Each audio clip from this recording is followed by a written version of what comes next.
Shayna, do you have your Okay. Shalom, everyone. Erev Tov. My name is Eyal Bor. I'm the director of the Mark G. Loeb Center for Lifelong Learning. I welcome tonight for My Story, a very special group. This is a different My Story.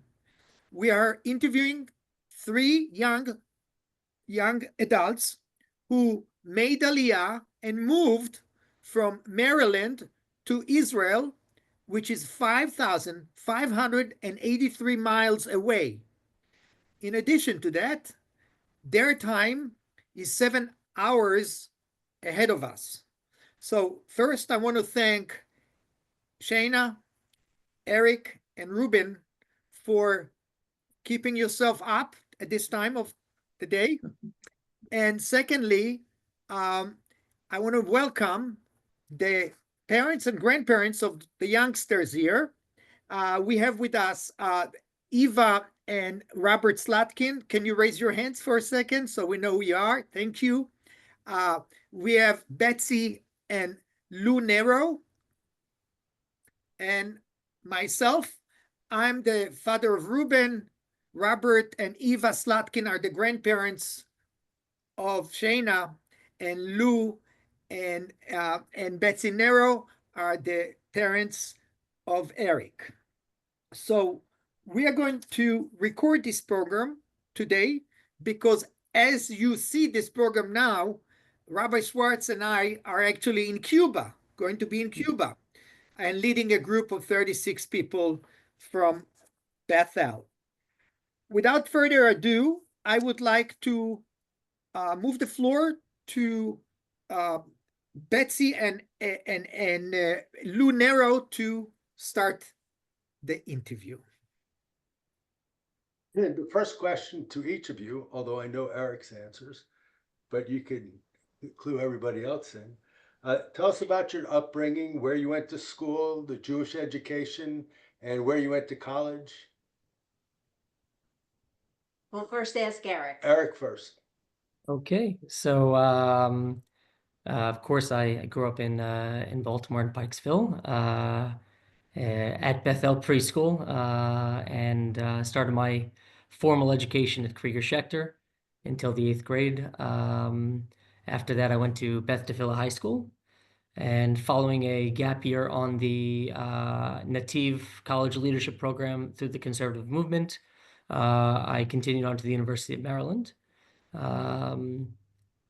And eventually made my way to Israel. And Shayna? So I grew up also in Baltimore in Pikesville. I went to Beis Yaakov from kindergarten to 12th grade, took a gap year in Israel after high school, and then I completed a bachelor's program with a college online. And Reuben? I grew up in Columbia, about half hour from Pikesville, and I went to elementary and middle school at Krieger Schechter with Eric. A lot of fun. And then I switched it up a bit and went to Long Reach High School in Columbia, which was a bit of a different environment, but also very, very good experience for me. From there, I went to University of Maryland and I graduated, and immediately after, about within the year of graduating, I moved to Israel. Wow. Okay. What inspired you to move from the United States to Israel? Again, we'll start with Eric. I think that a big part of my decision was kind of formed by my identity growing up. My parents, you guys were very Zionist, as many people of that generation, understanding the importance of Israel, who had parents who grew up and lived throughout a period where there wasn't a Jewish state, who understood and grew up around the idea of otherness of Judaism. For many of us in Pikesville, growing up, we're surrounded by Jews. We're very fortunate in that regard. But I know my father was one of 4 Jews at his high school. And I know that my mother grew up in a very small but tight-knit Jewish community where being Jewish was something that maybe wasn't necessarily a given. And my dad, I remember, I don't know if you remember, I had this book about Jewish heroes when I was a kid. I was fascinated by mythology and these stories, these epic stories across different cultures and backgrounds, you know, throughout history, but especially the Jewish culture, because we have this very fascinating chronicled history of these Jewish heroes. And it all took place in and around this idea of the land of Israel, and what does it mean to us? And through my education, it was this romanticized and mythologized idea of, you know, Israel as this state where the Jewish people, persevering throughout generations, kind of picked themselves up and created something. And I saw that firsthand. First, when I went at the age of 16 on the BZD trip, I was very fortunate. My dad and I spent 2 weeks traveling around together, and he showed me, you know, everything he loved about Israel, and we would talk about all these places from his experience spending time abroad in Israel, and really what it meant, and it made that storybook that I had really come alive. And on top of that, all of the education that we received, both, Shabbat services at Bethel and confirmation, my experiences at Jewish Day School, and really learning about this, where it's not a far off land, but something that is now ours again. And when I went to Israel at the age of 16, I was very fascinated, because we grew up in kind of this ethnocentric Jewish community where the majority of us are Ashkenazic Jewish. We have our traditions, and then all of a sudden you have this idea of Israel, which is this incredible melting pot of the preservation of all of these generations that came before us, where you have Jews from all over the world, all different backgrounds and all different colors, but there's this very unique cohesion where it's foreign, but it's incredibly familiar. And I said, I would love at some point to just be a part of that. And it was a very transformative experience. And I saw it then up close when I did gap year. And I was down in the former development town of Yerucham, and really seeing the transformation of Israel, this idea of the renaissance of the Jewish pioneering spirit today, and working with the community there, working with people from outside and coming in. I said, Israel has given me so much in terms of developing my identity. I want to do something for Israel. So right out of college, I was fortunate enough to get a job with the Jewish National Fund, working in Baltimore, where I met many people, and I know many people on this call probably remember when I was working as a fundraiser, but being a part of something that was much bigger than myself and that was making a difference. And so when I had this opportunity at this point in my life to say I could continue to stay the course, where I know what's going to be for me in the future, or I could take this opportunity to do something different yet familiar, move to a place that gave me so much. And I was fortunate to then spend to be able to move over and to continue working with JNF on the ground and with these projects. And I don't know if I had planned to stay, but once I got to Israel and I really saw this change in this community, and it was a great place to be, especially in my mid-20s, for somebody that was figuring themselves out to be part of that. And fortunately, after a year, I met my wife, who was born and raised in Israel, and it kind of gave me this anchor where the experiences that I gained was something that I never could have imagined 10 years ago that I would have today. And now being here, you have what you would call Ole Chadash, which is a new immigrant, versus Ole Vatik, which is like a veteran immigrant. Being comfortable and feeling part of the Israeli society, especially in the past several years, which we'll talk about later. I don't think that I ever could have imagined feeling that I belonged to really something that was so much bigger than myself and didn't have to compromise my identity in order to be a part of it. Thank you. Shayna? Oh, right. Um, What inspired you to move from the United States to Israel?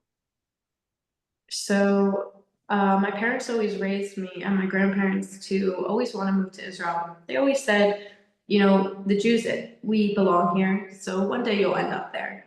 I said, okay, fine. I came back for my gap year. I was pursuing a degree in criminal law. in Baltimore City.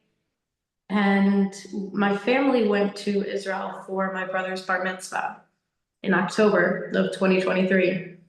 And we were there when the war broke out. And I kind of went home with an empty feeling. I was like, how could we be leaving when there's a war going on? So much of our brothers and sisters need our help, and we're just going back to America. But I continued with life, continued with pursuing my career in law. I just felt really empty. And I told my parents, I said, this is not it. So 3 months after that, I picked up and I moved to Israel. Very good. And Richard, Did you join the service? I actually didn't. Okay, just one. okay, Reuben? Yeah, tough answers to top. For me, it was really all about the construction that I saw. I was visiting. Yeah, I didn't plan on moving to Israel, but I was visiting, and in Baltimore, you drive around Baltimore, you see sort of the same buildings.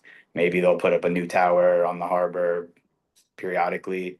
As soon as I landed and as soon as we got to Israel, we drove from Ben Gurion through Tel Aviv, crane after crane after crane after crane, tower after tower after tower. I've never seen so many skyscrapers just being constructed in one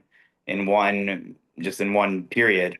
So that immediately for me was like, oh wow, Israel is booming. Israel seems like the place to be. This was in like 2014.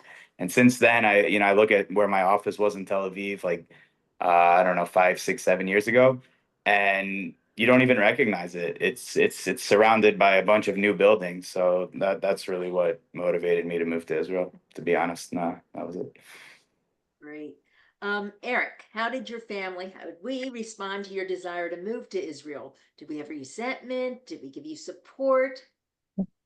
Oh, I think that you'd be best suited to answer that from your end, but I could tell you from my perspective, I think it was the realization of one of your greatest fears and aspirations.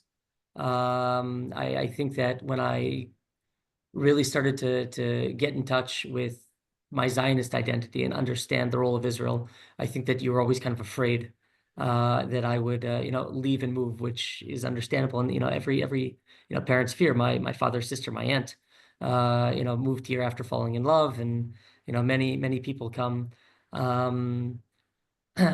I I think that the answer is different for both of you, because Mom, I think that you know reluctantly appreciated my decision, and something that you couldn't stop. And I think, Dad, for you it was kind of the embodiment of something that you always wanted to do and never was able to. Um, so I don't think that any of us really knew what the next few years was going to look like. I certainly didn't, and I don't think that that you did either. And it was a roller coaster in terms of experiences and really getting into it. But I also think that my aliyah experience impacted you as well, because I remember the first time that you came to visit, it was still very foreign.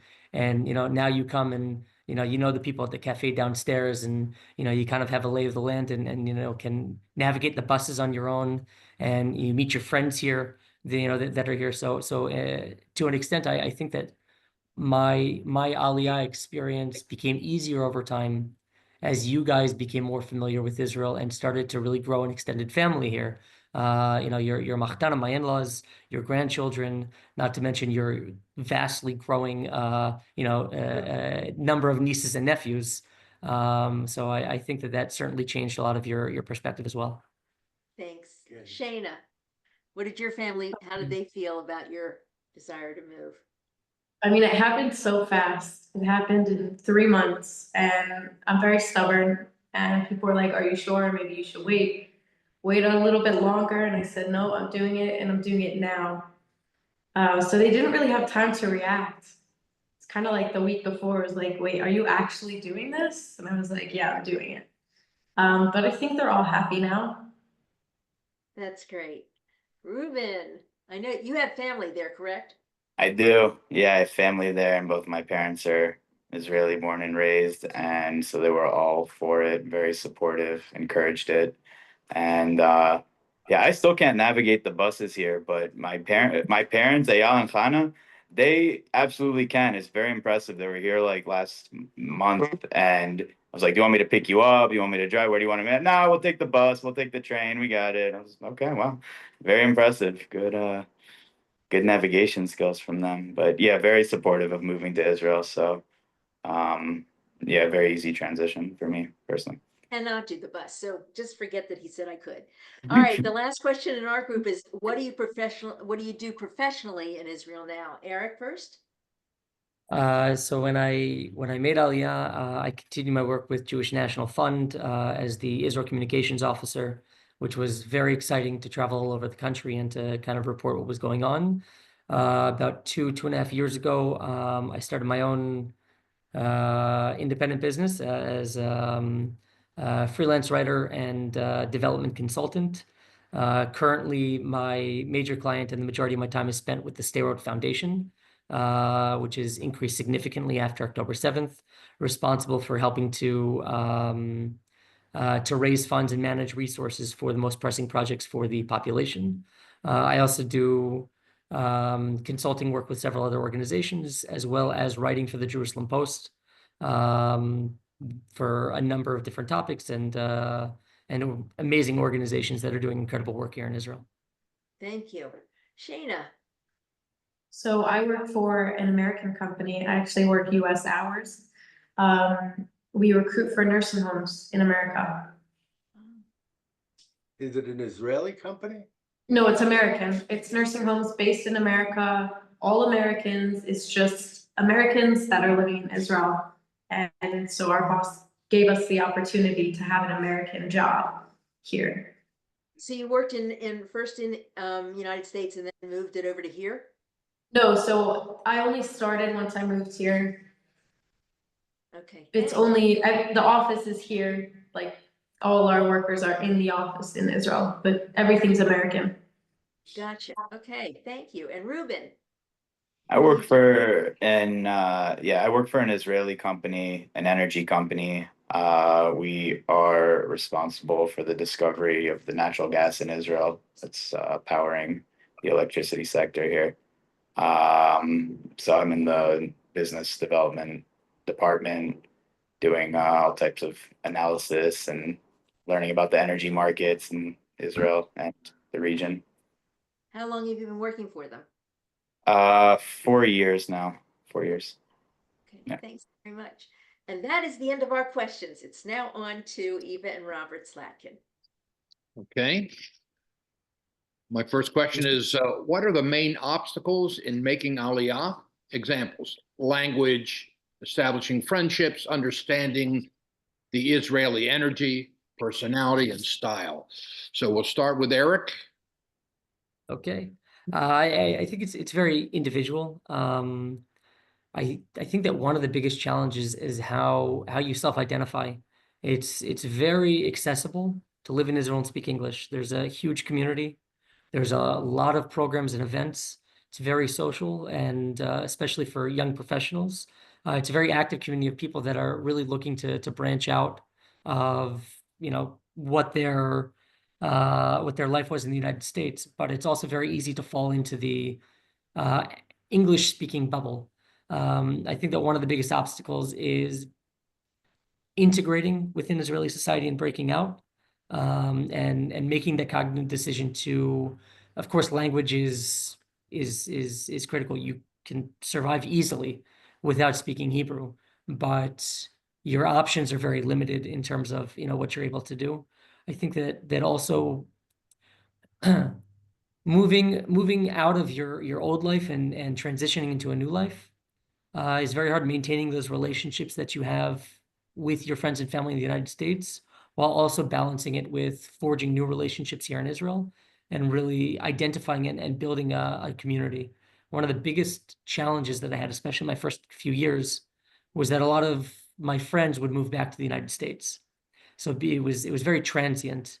At some point, I think that I found that my group of friends in my community now are people that are either Americans or internationals that are staying for the long haul, or Israelis once I started to break out of that English speaking bubble or the new Ole bubble and find new, it's daunting at first, especially with the language barrier with people that are from other cultures. But I feel like the longer you stay here and the more that your experiences become shared experiences with other people, the much easier it is then to find that commonality or that common ground. Okay, and Shayna, I know you just had your 1 year anniversary of making Aliyah, so it's very fresh for you. So if you could give us your perspective. So it was definitely a challenge moving here because all my family is back in Baltimore. So I didn't really have any family. Also, it's not very accepted in the Orthodox, you would say the Haredi community for a single girl to move without family. So that's hard to navigate community-wise. As well as the government. It wasn't easy when I first moved here. I was speaking Hebrew. My Hebrew wasn't that great. Dealing with opening bank accounts, paying bills, that was very hard. But over time, after a couple months, I picked up the language and picked up the culture more, and it's going good. Great, thanks. Reuben? Yeah, so I can relate with both of those answers a lot. They opened up a lot of interesting points. As far as making Aliyah, the logistics of it, I actually found it very smooth and easy. The Minister of Interior and all of the government agencies are actually quite supportive, and but they're very supportive. They'll give you money and they'll help you get settled. And the bureaucracy and stuff actually wasn't such an issue for me. I didn't find it to be such an issue. But I imagine it would have been a lot harder if I wasn't already in Tel Aviv, where you can just take a scooter or get to all the offices that you need to be in order to fill out the paperwork and that kind of thing. So yeah, actually, logistically, I didn't see too many issues. The point that Eric made about a lot of Americans coming and going and it being transient was something I also experienced. The language was less of an issue for me, and in general, I don't think it was as it wasn't such an overwhelming challenge. It felt pretty natural and smooth. Okay, thank you. So, Eric, tell us about a major accomplishment in your career. You may have touched on that earlier, but if you could pick the one accomplishment. Sure. I've been fortunate to do a lot of very impactful things. I think my biggest personal accomplishment started right after October 7th. I was approached by the new editor-in-chief of the Jerusalem Post to spearhead a project to do a series on the hostage families. And about 2 weeks after October 7th, I partnered with a very talented photographer to do a photojournalism piece and a lot of autonomy in order to be able to share those stories. Probably one of the most challenging, but also the most accomplished, to sit with over a dozen hostage families for 3 hours at a time and to be able to share their stories was both heartbreaking and empowering. Something that when I see them now, if I see them now, they tell me how much they appreciated it. Unfortunately, only a handful of the people that I interviewed have had their loved ones returned. So it's still very heartbreaking, and I feel a personal connection to them. But given the opportunity to be able to share their stories with the world was something that I felt was one of the most successful things that I've done in my career. Thank you. Now, Shayna, I obviously know you're 21, so Yeah. you haven't had a broad background of things you've done, but if you could tell us what you're quite proud of besides your grandfather. I haven't really had a cool work experience like that. I'm trying to think. I would say that after a year, like I've just really moved with the company, we've grown a lot. We started off in the office at as 3 people. Now we're hiring a 7th person, and I will be the manager. So that's pretty cool to grow with the company from the beginning. Great, thanks. And Reuben, how about you? So when I first got to Israel and I was studying a transition from biology to business, I was reading a lot of the business newspapers, and a lot of the headlines that I was reading were about the gas exports from Israel to Egypt. And this was very fascinating to me because, we always learn about Israel and Egypt were the first, Egypt was kind of one of the first Arab countries to recognize Israel and to sign peace accords. But you never really think of a bustling commercial relationship. And so that was a really interesting thing to read about.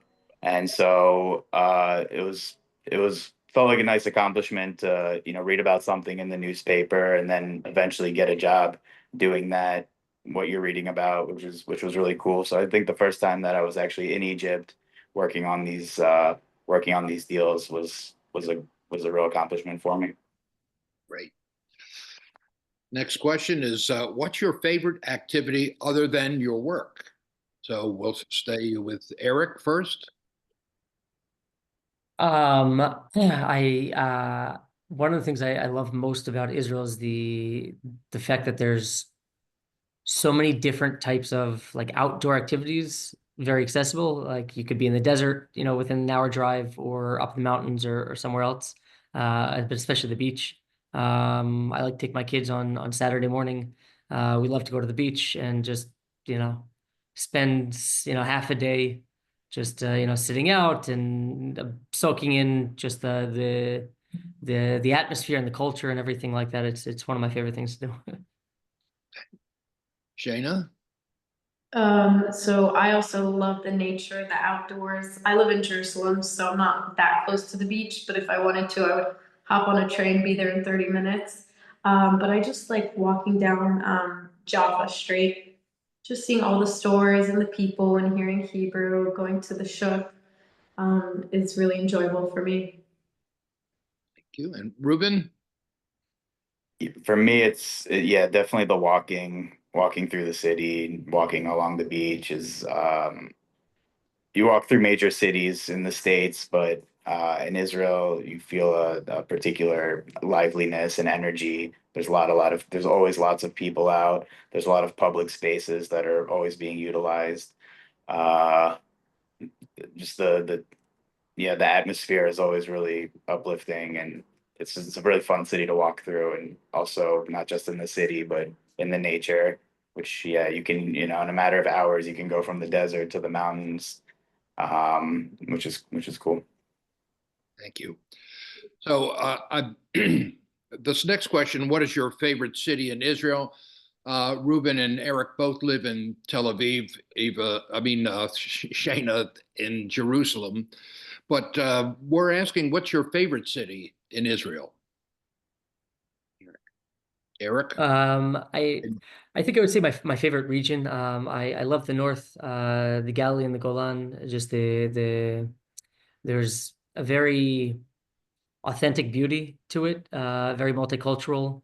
You have this microcosm of just the best of Israel, and very tranquil and beautiful. I've had incredible experiences there, and the people are just so warm and inviting. I absolutely love it. Great. And Shayna? I haven't done as much touring as I want to because of the war, but I do love Jerusalem because there's so much here. One end of Jerusalem could be desert-like, and the other end could be mountains. You have forests, you have water. I think it's a very vast city, and I really do like living here. You. Reuben? Favorite city? I'll go with Tel Aviv on this one. It's where I live. It's what I'm familiar with. It's true, it can kind of be like a bubble where, it's not exactly representative of all of Israel, but I do like the range of different experiences. You have, the beach right there, and you have more of a urban district, you have more of a downtown feeling. So I do like that about Tel Aviv. But yeah, so like I really like the public spaces that are always used, that they're always full of people. Great. Now, Eyal, I think I turn it over to you for the next group. Sure, thank you. I wanted to ask you, do you feel safe in Israel nowadays? And Eric. Absolutely. I don't know any other country in the world that would deal with a rocket attack and then still wake up and be on time at work the next day. I think that our preparedness and our ability to cope and deal with hostile engagement and all kinds of threats is unmatched. We have a safe room in our apartment building. Even with Iran and everything like that, we knew that Iron Dome is going to protect us. There's an incredible home front command have application. You are warned ahead of time. You know exactly what's going on. They issue warnings and where you're going. To be honest, I'll tell you, I probably feel safer here than walking around certain parts of Baltimore, without a doubt. Here I'm not worried about if I need to run somewhere. There's somebody, hey, can you watch my stroller for a second while I go grab this thing from inside because I can't get over the step. I don't know if I'd feel that level of comfort in a place with people that feel strange, or strangers to me. There's a sense of cohesion and unity that I don't think that you'll find anywhere else in the world. Interesting. Shayna, are you safe? Are you feeling safe in Israel? I would say overall, I feel safe here.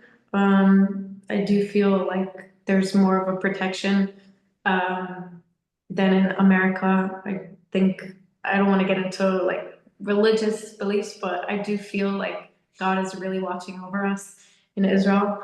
There are some times where it's scary when you see on the news where there was like a terrorist attack and you're like, hey, I was there yesterday. So that's a little scary, but overall, I really do feel safer than Baltimore. Reuben?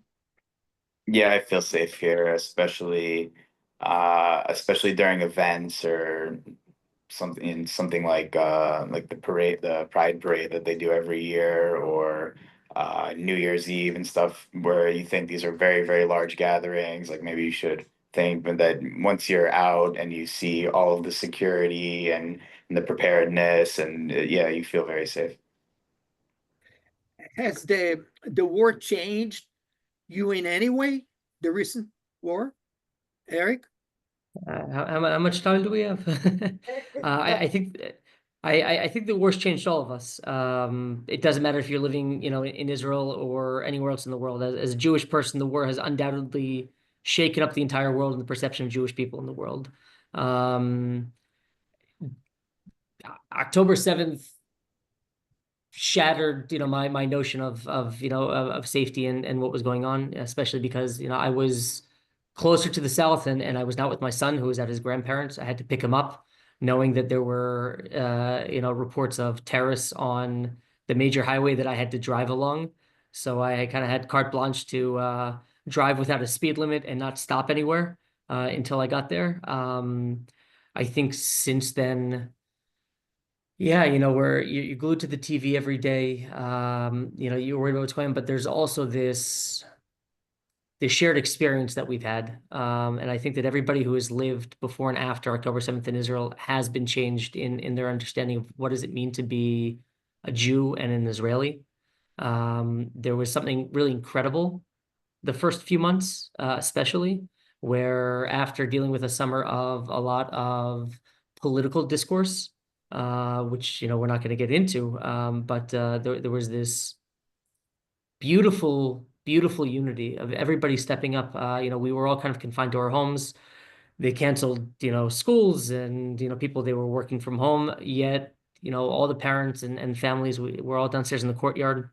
All the kids brought out all their toys and their clothes to sell, to raise money, for people in the army. Everybody's helping each other. And I think that it made me appreciate, what does it mean to be a Jew and how few of us there are in the world, which is something that I think growing up in Pikesville and going to Jewish school, I didn't understand and appreciate. Once I got out into the world, especially in college, and met people who didn't know Jews, I realized, how limited my view was. And being here in Israel now after October 7th, we are a very small minority in the world, yet we are very strong when we're together. Interesting. Very, very well done. Very well said. Shayna, you just came in the midst of the war. How did it change you? In what way? Where'd she go? Shayna? You have to stand on your head. Can you continue? Sorry about that. I don't know what happened. It just knocked me out of the Zoom. I apologize. Yeah. Where were we? Okay, Yeah. so I asked if the war has changed anything in you. Well, the war is the reason that I moved here. One of the biggest reasons. Moved here because of the war. So I never really, I experienced for a year living before, like I did experience Israel before the war, but all of my, like after I made aliyah, it's been after the war. So Wow. Courageous. Reuben, tell us, how did the war affect you? The war affected, the war affected everyone. In my perception of Israel, the war really actually improved my perception of Israel and the resilience of Israelis and the ability to continue life as normal even under these circumstances. It actually, a lot of people kind of lost trust in the security establishment for a little bit, but then you kind of quickly regain it and even have more when you see when you experience the ability to just continue everyday life on a day-to-day basis without these sort of major interruptions.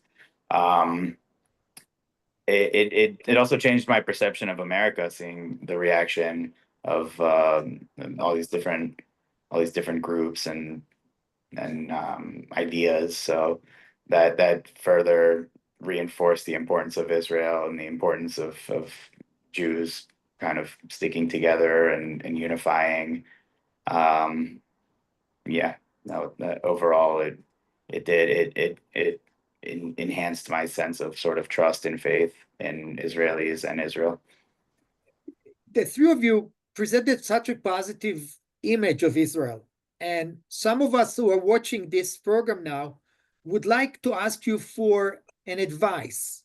Could you suggest to us where to go if we plan to go on a trip to Israel? One place that it's going to be so unique for us. And if we decide to go there, where would you suggest us to find a good restaurant? Eric. One place. It's very, very, very, very hard to give one place. I'm gonna have to say that the beauty of Israel is the off the beaten path experiences. I don't know if I can give you one place. I would say to get lost. Go find somewhere that you never would have been before. I've stumbled into incredible places I never would have found by just kind of wandering and seeing what's going on, engaging with people. Most of us and most people online have probably been to Israel, and you say, okay, I've been to Israel, I've seen all these places. Don't go to the places that are on the beaten path. There's a lot of resources out there for experiential tourism, social tourism. Connect with the people, because that's what Israel's really about, is being part of something that is bigger than our community. It's part of this globalized Jewish community with Israel at its beating heart, and find something that's unique. And a restaurant, in your opinion, a good one? Oh man. Tel Aviv's got a lot of really, really great restaurants. I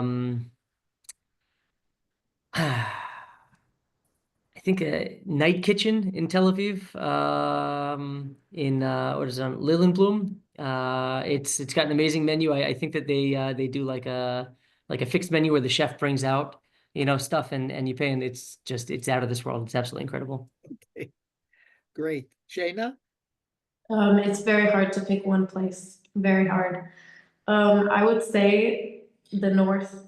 There's some really beautiful, I don't know how to say the word Mayanot in English. What is that, a spring? Springs. Yes, yes. Okay, really nice springs up north. Yeah, hot springs. It's healthy too. Yeah, Yeah, very very, nice. yeah, warm. They're very healthy. Sure, sure. Reuben, you have a place that you would suggest us American Jews to visit in Israel? Yeah, all Americans, not just Jews. Okay. I think there's a place called Ein Hod, which is unique, which is nice. It's in the Carmel area, sort of around Haifa, I believe. It's very small. It's kind of it's like a small little town, but they have all types of art displays and sculptures and cool little restaurants overlooking uh these nice views. It's a cool place to check out, in my opinion. Recommend it. And Ein a Hod. very, in Hod, sure. It's artistic colony. There are people who are artists who live there and come from all over to just even retire there and build their homes there. And Reuben, you have a restaurant that you like in Tel Aviv or any other place in the country? It's a very hard question to pinpoint. There's It's never easy on you over there. never easy. Yeah, there's amazing restaurants in Israel, really high culinary experiences, and a lot of chefs, and they put a lot of attention to detail in the settings, and it's really nice. A lot of great restaurants. You can just walk down any streets, Lilienblum or anything in that area in Tel Aviv specifically, and yeah, unlimited options. Yeah. Actually, Shayna, you can't just walk down. You have to make a reservation in advance if you, Oh yeah. yeah. It's don't just walk down, make a reservation. Yeah. yeah, I remember the long lines last month to get into the restaurant with reservations. With Mhm. reservations. Shayna, I just want to add one there because I thought about it for a second because it's hard to pinpoint. If you want a good culinary experience, especially in Tel Aviv, to check out the Sarona Market, because you kind of have these little mini chef restaurants and you get like a little taste of everything.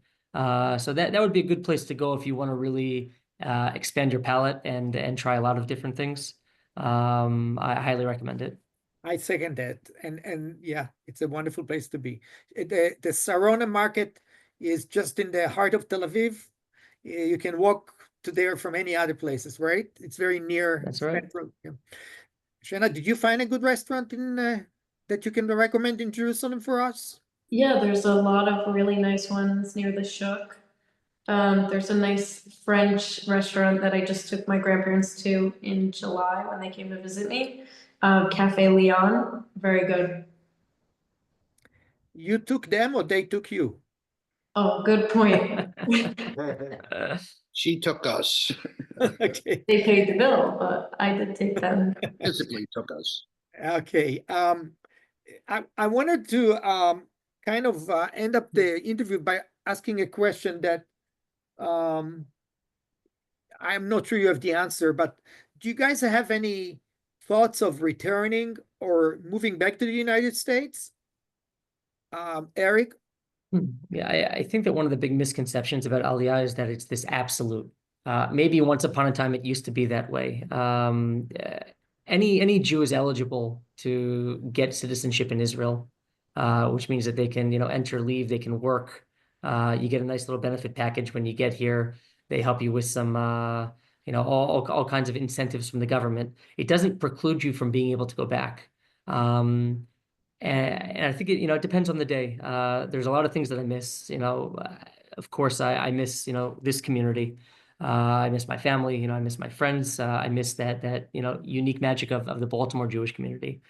At the same time, there was two turning points that I think changed my perception, and I don't know where I sit on it, but one of them was having children.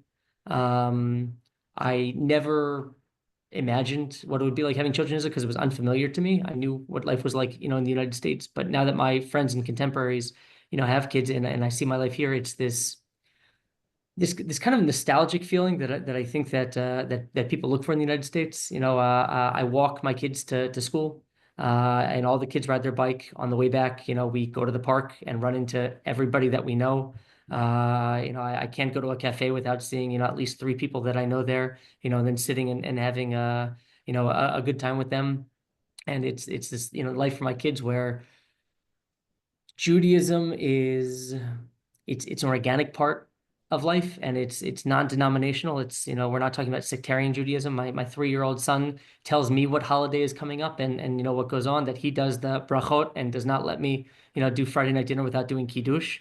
And it's not because I had to, teach it to him. It's not because, I had to send him to a special school. It's just, it permeates all of culture. You get on the bus and, before the holiday, the bus flashes, Chag Sameach.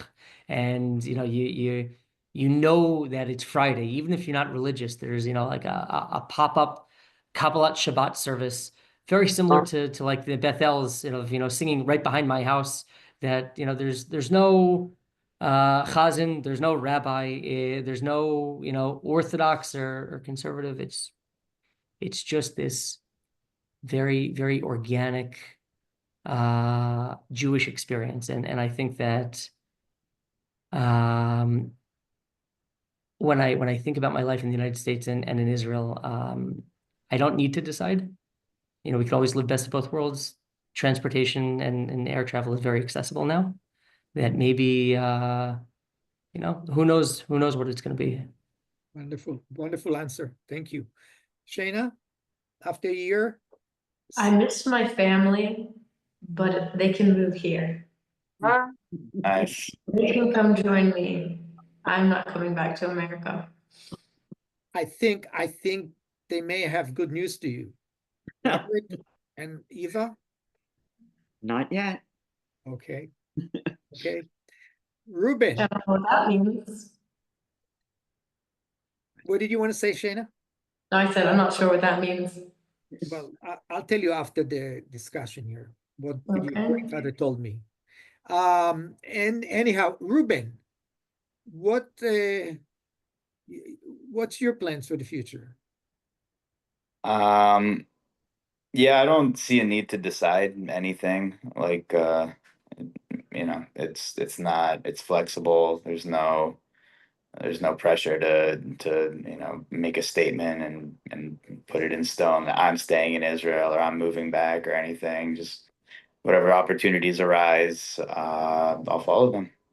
In the meantime, yeah, I've been here for almost 10 years. I've never had second thoughts or anything like that. Not in any major way. And so, yeah, really no firm plans or commitments to anything. And unlike Shayna, do you want us to come back to Israel or you want us to stay here? A loaded question. Depends on the day. Now come back. Let's come back. Okay. Okay.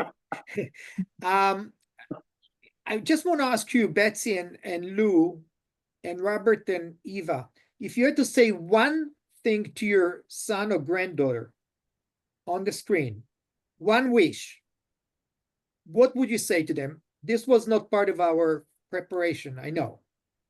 I would say, I'm so proud of you, and I'm so glad that we have WhatsApp. That's what I was saying. WhatsApp. Yes. We FaceTime our grandchildren and our children. And I Almost probably talk to him more now than I would if he didn't have kids, but I'm so happy we have them. Okay, thank you. We agree. We're lucky that Shayna's job is an hour from where she lives, and she's on the bus or the train at night, and she calls her Poppy all the time. So we get to talk with her and FaceTime. If we didn't have that, it would be a completely different story. But we're so proud of Shayna, and everything she does in life, she does it well, and we're very proud of her. I cannot think, you just said it for me. And I want to say that to the 3 of you, that not only that I'm proud of you, but it's a testament to our community here. what you're going to do there, what you're doing there. It shows how our community here in Baltimore prepared you and encouraged you, in addition to your parents and grandparents, to feel comfortable, to be safe, and to develop your career where you are now. And in closing, I wanted to ask you, the three of you, the three young,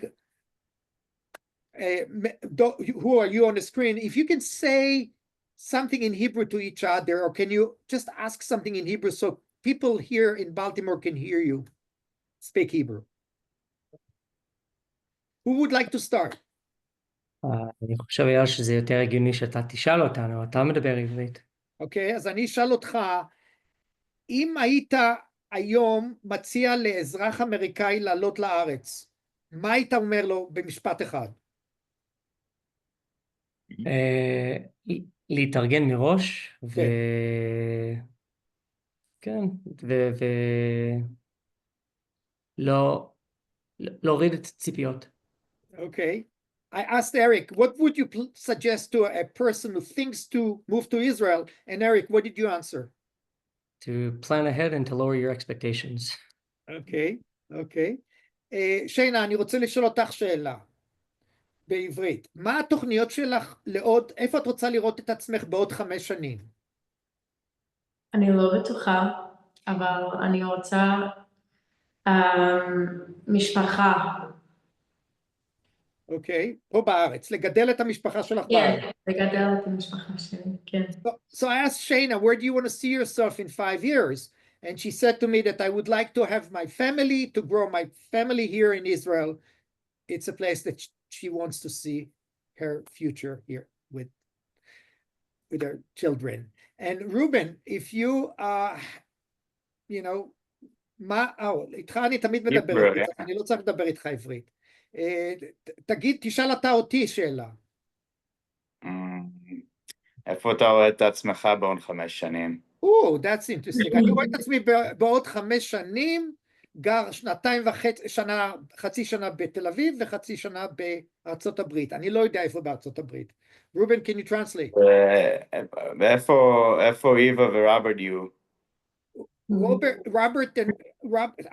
Robert and Eva, they want to ask, Reuben is asking where you want to see yourself in 5 years. Alive. I knew you would say that. Alive. What they say? So Reuben asked me where I want to be in 5 years, and I said to Reuben that his mother and I would like to live 6 months in Israel, and a year and 6 months somewhere in the United States, perhaps Colombia, maybe New York, maybe Los Angeles. But we plan to spend the time between the family here and the family in Israel. And ladies and gentlemen, I want to thank you so much for this amazing evening. I'm so proud of you. I'm so proud of what you said to us and how much confidence you instilled in us. And I want to wish you good luck and continue to keep us posted with your future. And please feel free to reach out to us should you need any help from our end. Laila Tov, everyone. Thank you, Rebecca. Putting it together. Thank you. Thank you. Thank you. We love you. Bye-bye. Bye-bye. Bye-bye.